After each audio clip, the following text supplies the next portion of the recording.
Hola, ¿qué tal? Buenas tardes. Soy la doctora Cindy Hernández Romero y el día de hoy estoy con ustedes para hablar sobre el tema de estética en periodoncia. Antes de iniciar, quiero felicitar a la Universidad Cuauhtémoc Querétaro por esta iniciativa en estos momentos de contingencia. Para empezar con el tema, quiero presentarme. Tengo una maestría en ciencias odontológicas y soy especialista en periodoncia e implantología. Asimismo, me dedico a la cátedra o a la docencia y también a la investigación. Mi práctica privada está únicamente basada en lo que es periodoncia e implantología. Enfocándonos más al tema, sabemos o muchas personas tienen la idea que la periodoncia es únicamente enfocarnos en lo que son las profilaxis, los raspados alisados radiculares, los curetajes abiertos o en la parte quirúrgica en los curetajes cerrados y en la parte quirúrgica en los curetajes abiertos. Sin embargo, el objetivo principal de la terapia periodontal es identificar la enfermedad, restaurarla y mantener la salud e integridad del aparato de inserción. Hoy en día, toda la parte estética nos está llevando que no únicamente debemos de mantener la salud y la integridad de este aparato de inserción, sino buscar todos esos parámetros que nos lleven a una sonrisa estética y bastante agradable. Por tal motivo, quiero comentarles y hacerles de su conocimiento a los que no sepan que por casi 20 años estuvimos regidos por una clasificación de las enfermedades periodontales de Armitage de 1999. En el 2018 se revisó y se aceptó la nueva clasificación de las enfermedades periodontales, la cual se dio a conocer en el Europerio en el 2018, realizado en Ámsterdam. Dentro de toda esta nueva clasificación se dieron nuevos conceptos y se hicieron cambios de algunos términos. Tales son como el espesor biológico ya no se conoce de esta manera, ahora se conoce como el tejido de inserción supracrestal, que es bien importante conocerlo. Recordemos que en la teoría nos comentaban que el espesor biológico, algunos autores lo conocían como el surco, el epitelio de unión y el tejido conectivo. Hoy en día, si nos vamos realmente a lo que es el concepto de tejido de inserción supracrestal, estamos hablando únicamente de este tejido conectivo y el epitelio de unión, dejando a un lado lo que es el surco. Por otro lado, hablando de todos estos términos, es bien importante que conozcan ciertos parámetros muy importantes como la distancia correspondiente de la unión cemento-esmalte, que la tenemos marcada aquí en blanco, con relación a la unión cemento-esmalte. Esta medida es muy importante conocerla radiográficamente para que no se piense que en una radiografía hay una pérdida ósea e incluso para los tratamientos periodontales, a cuánta medida debe de estar esta cresta en relación a la unión cemento-esmalte. Hablando de una anatomía macroscópica, es importante conocer clínicamente a nuestro paciente y sabemos que esta anatomía macroscópica del periodonto está integrada por una encía interproximal, una encía libre que corresponde a lo que es, por la parte interna, el surco, lo que es la encía adherida o encía insertada y la mucosa. Esta encía adherida y encía libre corresponde a lo que es la encía queratinizada, la cual hay que tener sumamente en cuenta para poder nosotros realizar ciertos tratamientos como se los voy a ir indicando más adelante. Si nosotros retiramos esta encía queratinizada, tenemos el riesgo de dejar pura mucosa. Y debemos de tomar en cuenta que la encía queratinizada es un tejido de protección. Si únicamente nosotros dejamos esa mucosa en boca, el paciente corre el riesgo, ya que esta mucosa es un tejido laxo, el cual se mueve y puede haber una infiltración de mayor facilidad para las bacterias. Hablando sobre esto y teniendo estos conceptos en mente, hay que conocer los tipos de sonrisa y tenemos 3 descritos: una sonrisa baja, una sonrisa media, la cual es la ideal, y una sonrisa alta. Vamos a ver el motivo del cual son las sonrisas altas. Cuando se hace una sonrisa alta, se cree que hay una exposición gingival excesiva. Eso es lo que se muestra, una sonrisa gingival o también conocida como gum smile. Tenemos diferentes factores en donde se observan diferentes formas de presentar una sonrisa gingival. Muchas veces puede ser de manera inflamatoria, los dientes se ven pequeños, el labio se ve también demasiado corto. ¿Y qué es lo que causa esta sonrisa gingival? Bueno, puede ser un agrandamiento gingival, que este está dado por diferentes fármacos, o incluso la inflamación, una erupción pasiva alterada, que es cuando el diente está, ahora sí, erupcionando y todo el tejido de inserción se queda sobre la corona y no migra apicalmente como debe ser, un exceso vertical maxilar, que esto ya es de manera craneal, un labio hipermóvil o una combinación de todos estos pueden conllevarnos a lo que es una sonrisa gingival. Una sonrisa estética tiene diferentes parámetros, entre ellos se encuentra la proporción de los dientes anteriores. Nosotros al sonreír debemos demostrar esos centrales como los más prominentes, seguidos por los laterales y los caninos. Esto no quiere decir que sean muchísimo más pequeños, sino que va con lo que es la curva de la sonrisa. Otro parámetro importante a considerar son los contornos gingivales, como lo vemos en esta imagen. Los centrales y los caninos deben de estar exactamente a la misma altura y siendo los laterales un poquito más cortos. ¿Qué quiere decir? Que al momento de sonreír, la línea inferior del labio superior debe de contactar con los centrales y con los caninos, siendo los laterales que muestren alrededor de 1 milímetro o incluso 2 milímetros de encía al sonreír. Nosotros, al retirar estos dientes para ver estos márgenes, vemos y trazamos esa línea donde coincide el cénit de los centrales con los caninos, dejando un poquito de encía, que les comento que es alrededor de 1 milímetro e incluso 2 de los centrales, de los laterales, perdón. Continuando con esto, ¿qué pasa cuando hay una sonrisa gingival? Bueno, tenemos diferentes tipos de tratamientos, entre ellos es la gingivectomía, que la gingivectomía es el tratamiento que se realiza únicamente para retirar el excedente de lo que es la encía. Estas fotos me gusta mucho mostrarlas porque como podemos ver en la primera está marcada la cantidad de encía que vamos a remover y en la segunda foto, que es la inferior, vemos únicamente que se está retirando este tejido. Ojo, es bien importante, como se los mencioné en un inicio, tener en mente todos los conceptos de la anatomía periodontal. Recordemos que del margen gingival a la cresta ósea debe de haber 3 milímetros. Yo había comentado que 2 por el aparato de lo que es la unión cemento-esmalte a la cresta ósea. Recordemos que tenemos todavía 1 milímetro de lo que es de surco. Entonces, si yo considero retirar este tejido y dejar este, como ya aquí va a quedar mi nuevo margen gingival, vamos a tener 1 milímetro de surco y los 2 milímetros del aparato de inserción. Por lo tanto, si yo nada más retiro esa banda de tejido, me debe la cresta llegar a 3 milímetros. Por otro lado, el otro tratamiento que se puede realizar cuando tenemos una sonrisa gingival es el alargamiento de corona, donde nuevamente hacemos un marcaje, retiramos ese tejido, como se puede ver. Sin embargo, al momento de retirar, yo mido y la cresta ósea la siento enseguida. Por tal motivo, se debe de hacer un colgajo para mostrar el tejido óseo y poder eliminarlo para que quede a los 3 milímetros correspondientes.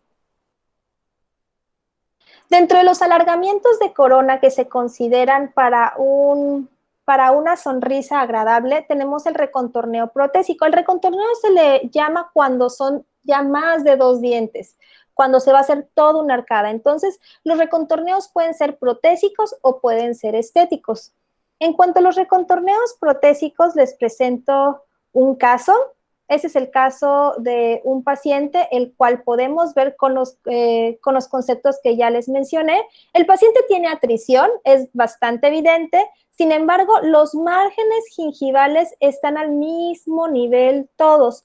Por tal motivo, al paciente se le toma una impresión, se le hace un encerado, se le podría hacer incluso un mock-up. El rehabilitador nos proporciona una guía donde se marcan los cénits, la parte más alta que queremos dejar ese margen gingival. Se realiza el colgajo espesor parcial. ¿A qué me refiero con un colgajo de espesor parcial? Que el periósteo va en el mismo colgajo para yo tener visibilidad y acceso al hueso para poder hacer una osteotomía y una osteoplastía para al finalizar poderlo rehabilitar. Por otro lado, tenemos este caso que ya se los había mostrado en el alargamiento de corona. Se hace el marcaje, la eliminación del tejido, como podemos ver aquí. Se realiza el colgajo a espesor total, se refleja, encontramos el tejido óseo, con las fresas de cirugía se realiza la osteotomía, que es la eliminación del hueso que da soporte al diente, que está en íntimo contacto con él. Se hace la plastía para que quede en filo de cuchillo.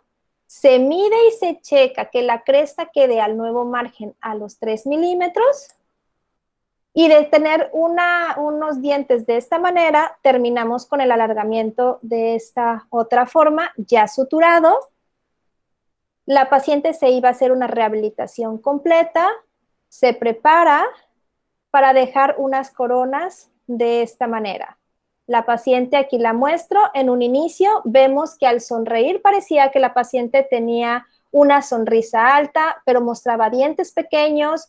Se hace bien todo el plan de tratamiento, se identifica cuál es el problema de la paciente para poder terminar con un caso de esta manera. Por otro lado, vemos a esta otra paciente, una paciente demasiado guapa, pero al momento de sonreír, ¿qué pasaba? Todo estaba discrepante en su boca. Se le tomó una serie de radiografías. Vimos que realmente el diente que estaba en una posición correcta era ese diente que se ve más grande, ese central. Por tal motivo, también se le hace un encerado, se le hace un mock-up, la paciente lo acepta y empezamos con el procedimiento quirúrgico a marcar los cénits y hacer la gingivectomía necesaria. Después de realizar esta gingivectomía, se mide con la sonda y nos damos cuenta que la cresta está próxima al nuevo margen gingival. Cabe destacar que el central, el número 11, tenía una resorción externa y se iba a extraer. Se realiza el colgajo espesor total para tener acceso al tejido óseo. Se hace la osteotomía, se hace la osteoplastía y como comenté, ese diente por esa resorción se tenía planeado extraer colocación de implante y se colocó un injerto de tejido conectivo para el manejo de los tejidos blandos. Esta es la paciente en un inicio y esta es la paciente con sus provisionales. Hablando de los recontorneos estéticos, estos me gustan mucho y hago énfasis en los pacientes cuando tienen ortodoncia. Muchas veces cuando entran a los tratamientos de ortodoncia, los dientes les quedan alineados y con las guías necesarias. Sin embargo, ¿qué pasa? Al haber ese movimiento de dientes, los márgenes quedan totalmente discrepantes. Este tratamiento se puede hacer cuando ya está en la fase de estabilización en ortodoncia o cuando ya le retiran el tratamiento. A esta paciente le retiran la ortodoncia, se le hace una frenilectomía debido a que el frenillo estaba insertado muy cerca del margen gingival y hacer las pruebas lo movía. Y pues bueno, este es el resultado final. No era un tratamiento el cual se vieran tan discrepante, pero creo que los resultados son bastante favorables. Otro caso es una paciente que termina el tratamiento de ortodoncia, los dientes le quedan bastante alineados, todo perfecto, sin embargo, al sonreír a la paciente no le gustan sus dientes tan pequeños y la forma que tenía. Se le propone un recontorneo estético, la paciente ahí está al momento de sonreír. En la siguiente foto, que es la intraoral, vemos que tiene suficiente encía queratinizada, del término que les hablaba. No hay problema en retirar ese tejido por problemas de dejar mucosa, no era nuestro problema. Y pues este es el resultado en cuanto se hace el recontorneo estético. La paciente se le mostró las diferentes formas de diente, ella prefirió este tipo un poquito más triangular y vemos que coinciden con los parámetros que están estandarizados, que la línea inferior del labio superior debe de tocar el cénit de los centrales y los caninos y los laterales deben ser un poquito más chaparritos, mostrando de 1 a 2 milímetros de tejido blando. Otro caso es esta paciente, la cual vemos que tiene suficiente tejido queratinizado, el diente le mide aproximadamente 7 milímetros y medio, sabemos que los centrales tienen una longitud aproximadamente de 10, de 11 milímetros, y pudimos lograr este resultado con ella. La foto realmente es a los 15 días de cicatrización, es por eso que no se ve una coloración todavía normal. Tenemos este otro caso, la paciente terminó el tratamiento de ortodoncia, la sonrisa no era mala, sin embargo, cuando ella se veía como una B invertida, y lo marqué con unas líneas, los centrales están chaparritos, a diferencia de los caninos. Se decide hacer el recontorneo estético, se realiza la gingivectomía, la remoción del tejido duro, y a lo último la paciente logra este tipo de sonrisa. Esta fue la inicial, esta fue la final de la paciente. Bueno, por último, y espero poderles haber compartido lo que son un poquito más de conceptos. Yo sé que el tiempo fue muy corto y hay mucho más material que mostrar. Hay muchos conceptos que les pueda compartir, pero mi intención era mostrarle que no nada más la periodoncia son tratamientos resectivos, que queden los dientes largos y mantenerlos en lo que es salud. Ahorita la estética, como les mencionaba, podemos hacer tratamientos regenerativos y tratamientos que vayan acorde con una sonrisa perfecta, tratar el labio hipermóvil, haciendo un reposicionamiento del labio, o esos recontorneos tanto protésicos como estéticos que les mencioné ahorita y les pude compartir. Como conclusión, es importante identificar y saber los tipos de sonrisa que hay, determinar cuál es la causa, si era ese labio corto o la erupción pasiva alterada o un exceso vertical excesivo. Saber los conceptos, tenemos que leer, tenemos que empaparnos de toda esta literatura, conocer los tratamientos que hay de acuerdo a la etiología hablando en este caso del Gummy Smile, y es súper importante cuando hagamos tratamientos estéticos, hacer un tratamiento interdisciplinario. Por mi parte, es todo. No sé si haya alguna duda, y les recuerdo que en la Universidad Cuauhtémoc de Querétaro se está llevando a cabo el diplomado en periodoncia y próximamente vamos a abrir el siguiente, así que los invito a conocer nuestros programas. No sé si alguien tenga alguna duda. Ok, gracias, doctora. Es una pregunta bastante interesante y es algo que sucede mucho en interconsulta con los ortodoncistas. Bueno, yo le recomiendo que cuando su paciente esté en tratamiento de ortodoncia, lo mande, y más si la higiene del paciente en un inicio no fue muy buena y con toda la aparatología, tienden a retener más biofilm. Entonces, yo le recomendaría que dependiendo del paciente, cada 3, cada 4 meses, se le realice su limpieza, si pudiera mandarlo con el periodoncista para que esté monitoreando la higiene, el índice de sangrado de su paciente, y si está discrepante o muchas veces durante el tratamiento de ortodoncia esa encía se inflama e incluso hay hiperplasia, hay veces que ya incluso la encía está alcanzando el bracket, ahí lo interesante sería hacerle una gingivectomía porque el tratamiento aún no ha finalizado. Si ya el paciente está en la fase de estabilización y ya no tarda en retirarle los brackets, podría hacerse el recontorneo estético siempre y cuando el paciente no esté inflamado. Si está inflamado, se le tiene que hacer la profilaxis, se retira la ortodoncia, se espera y de ahí ya se hace lo que es la parte estética, el recontorneo. Realmente el recontorneo es para generar los márgenes ideales con los cenits donde necesitan estar. Esos agrandamientos que me menciona son, es hueso de refuerzo, que luego se hacen como ciertas exostosis por vestibular. Si el paciente requiere un recontorneo, se puede hacer un recontorneo y en el momento de hacer el colgajo a espesor total, donde tenemos acceso a lo que es el tejido óseo, hacer esa plastía en esa zona. Ahora, si únicamente es para eliminar esas exostosis, hacer el colgajo a espesor total y hacer la plastía. Aquí hay otra pregunta de Andrea que dice que en qué caso descartamos realizar una gingivoplastía por una gingivectomía. Ojo, Andrea, son dos conceptos sumamente diferentes.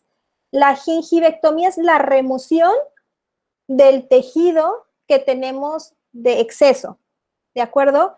Y casi siempre va acompañada una por otra, porque la gingivoplastía es darle esa terminación de filo de cuchillo. Como dice su nombre, la plastía ya es dejarlo de la manera más estética, más bonita. Entonces, en la gingivectomía hacemos únicamente el recorte y al tener ese corte, de ahí nuestro tejido, muchos autores lo marcan que es a bisel externo. Muchas veces el margen gingival no queda en ese filo de cuchillo y queda grueso el tejido. Entonces, nosotros con un instrumento que se llama Kirkland, que es en forma de riñón, lo agarramos y hacemos un rasurado para lograr este filo de cuchillo que nosotros buscamos en nuestra encía. Pero casi siempre va acompañado una gingivectomía por una gingivoplastía. Bueno, tenemos una pregunta más.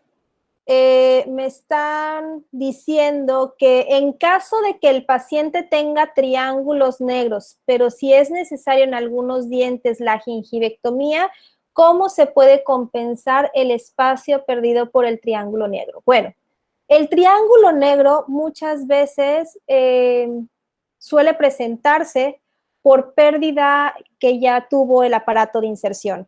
Entonces, recuperar ese aparato de inserción es un poquito complicado. Si el paciente necesita una gingivectomía en lo que es la parte vestibular, se puede realizar. Ese triángulo negro va a seguir presente. Pero ¿cómo podemos minimizarlo? Ayudándonos con las otras disciplinas, que puede ser la odontología restaurativa, que nos ayuden a cerrar ese punto de contacto. Sabemos que del punto del contacto a la cresta ósea debe de haber aproximadamente 4 milímetros para que esa cresta todavía tenga suficiente espacio para la formación de la papila y cerrar esa tronera y que no se encuentre el triángulo negro. Entonces, si hay más espacio por esa pérdida del aparato de inserción, hablando de hueso, nos puede ayudar y haciendo como truqueando con lo que pueden ser unas carillas y cerrar ese espacio negro. Y vamos a hacer vamos a dar oportunidad a una pregunta más, la última, y con eso estaríamos concluyendo. Ok, voy a leer la pregunta que me están haciendo. Dice, doctora, algunos pacientes llega a aparecer manchas negras de melanina en la encía insertada. Hay varios pacientes que requieren que se la retire. ¿Cómo se hace el manejo de este retiro? ¿Es igual que una gingivectomía o cómo se retiraría? Bueno, hay mucha controversia sobre estas manchas de melanina que están en la encía insertada en nuestros pacientes. ¿Qué se puede hacer? Ahí, si el paciente necesita una gingivectomía, que es retirar tejido excedente, se tiene que realizar, pero esas manchas melanóticas se retiran con una gingivoplastía. La gingivoplastía, como les mencionaba, se puede hacer con un instrumento que se llama de Kirkland, que es en forma de riñón, o incluso con fresas, para llevarnos toda esa melanina que se encuentra en el tejido, en la parte del tejido queratinizado. Sin embargo, se ha comprobado que después de algún tiempo nuevamente se empieza a pigmentar el tejido. Entonces, sí se puede realizar, siempre y cuando el paciente sepa que puede tener recidiva.